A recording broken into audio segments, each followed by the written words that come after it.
Welcome to a decade that redefined movies as we know them. An era where concepts were high and the budgets were higher. A time when technology allowed for the full reinvention of genres. A period when action heroes evolved, blockbusters nearly collapsed, and a revolution began in the shadows of Hollywood.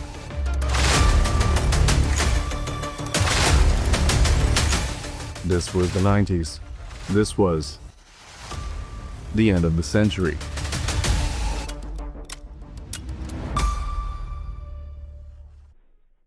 As the new decade dawned, Hollywood was caught in a gamble bigger than ever before.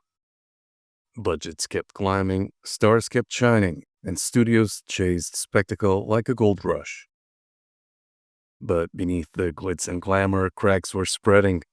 Warnings went unheeded, and a storm quietly gathered that few were prepared for. Yet one man saw it coming. With enough visibility and status to make his voice heard, he posed the simple question, but would the industry listen?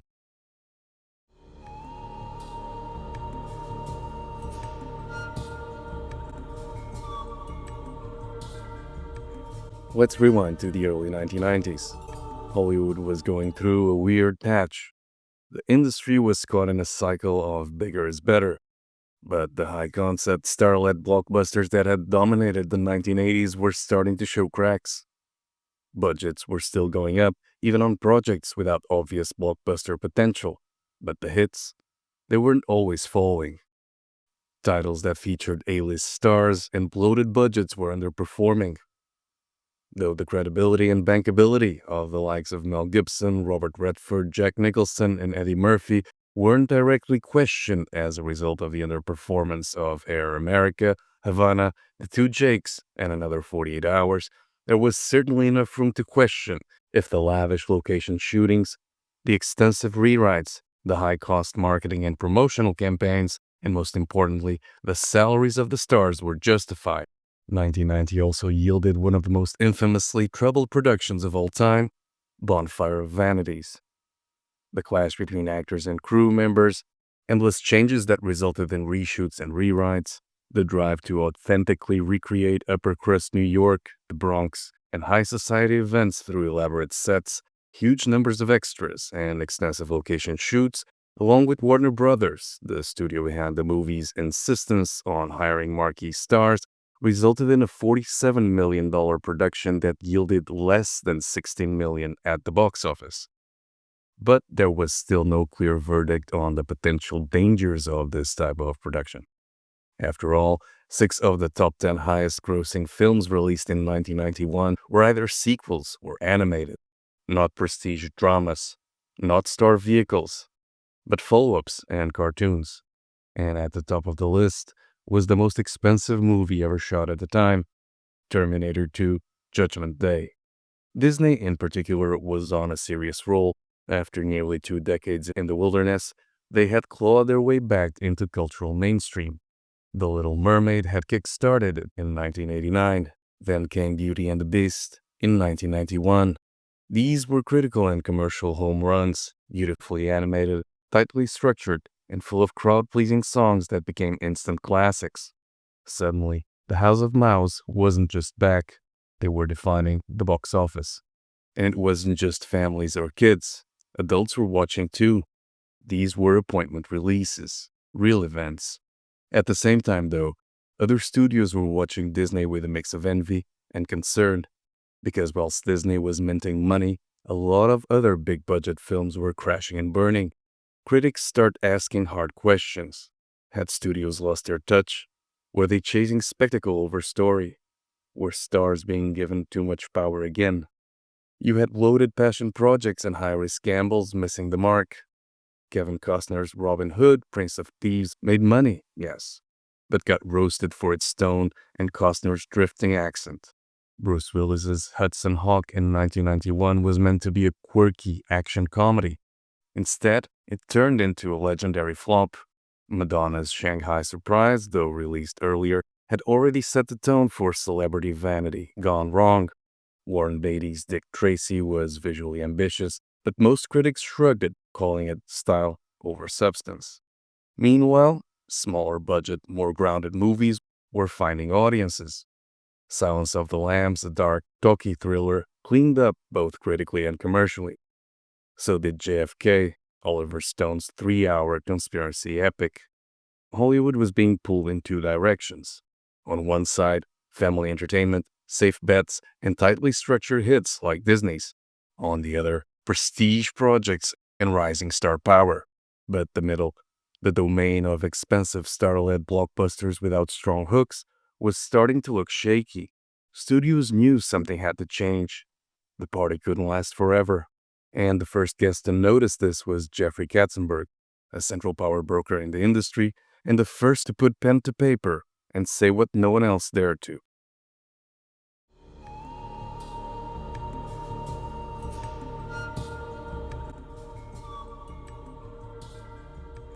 By 1991, Jeffrey Katzenberg wasn't just another studio executive. He was one of Hollywood's most powerful figures. As chairman of Walt Disney Studios, Katzenberg had already spent the better part of the decade shaping what audiences saw on screen.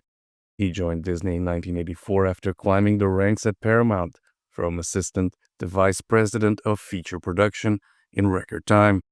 And once he landed at Disney, the power broker quickly became the engine behind the full-scale revival. He helped usher in what would later be called the Disney Renaissance, overseeing the aforementioned smash hits like The Little Mermaid and Beauty and the Beast.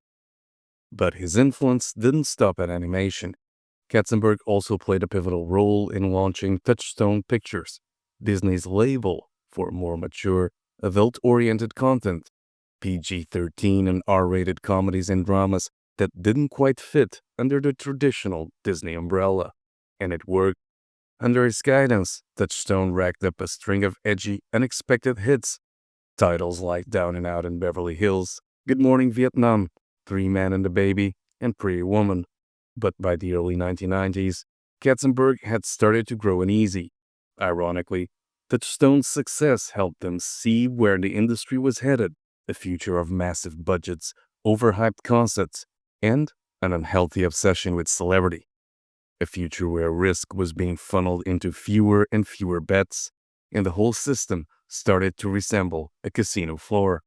He had front-row seats to this spectacle thanks to his involvement in the production of Dick Tracy. In January 1991, Katzenberg sat down and wrote what would become one of the most discussed internal memos in studio history.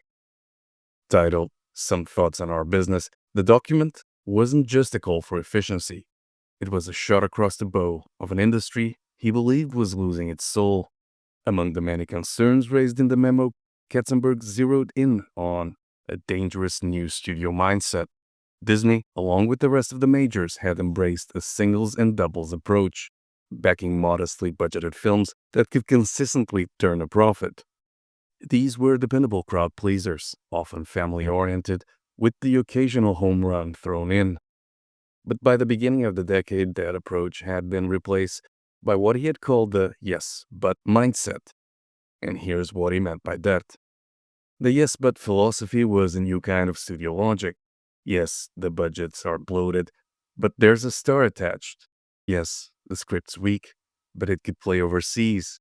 Yes, we're overpaying, but we can make it back in merchandising. In Katzenberg's view, it was a dangerous way to think, justifying skyrocketing costs with vague, hypothetical upside.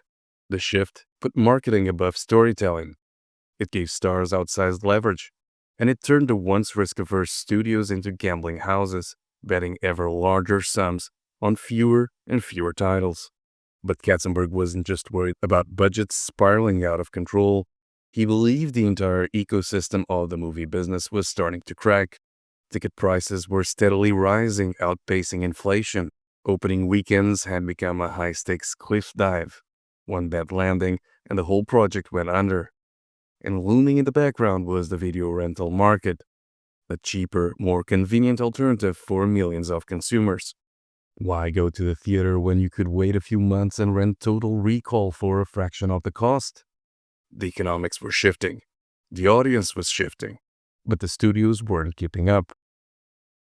Katzenberg saw it clearly, an industry increasingly beholden to the stars, seduced by high-concept packaging and losing touch with the thing that once made movies magical. The idea, not the set pieces, not the explosions, not even the actors, but the concept. And in the memo, he didn't mince words. Idea is king, he wrote. It wasn't a slogan, it was a warning. For Katzenberg, this wasn't just about budgets, it was about survival. He believed that the only sustainable path forward was to bet on ingenuity, not spectacle. To return to a system where the concept drove the production, not the other way around. Where creative solutions, not expensive ones, dictated how a film was made. Where the real meaning of high concept wasn't a shallow hook, but a brilliant original story that could be executed simply, cleanly, and effectively. The indie movement, then still underground, was starting to flourish thanks to the adoption of this mindset, and the executive felt that the majors were losing ground. This was, at its core, an ideological battle. Commerce versus creativity, spreadsheets versus storytelling, and Katzenberg was sounding the alarm before it was too late. But here's the tragedy. Hollywood didn't listen. Instead, it doubled down on stars, spectacle, and the very bets Katzenberg warned against.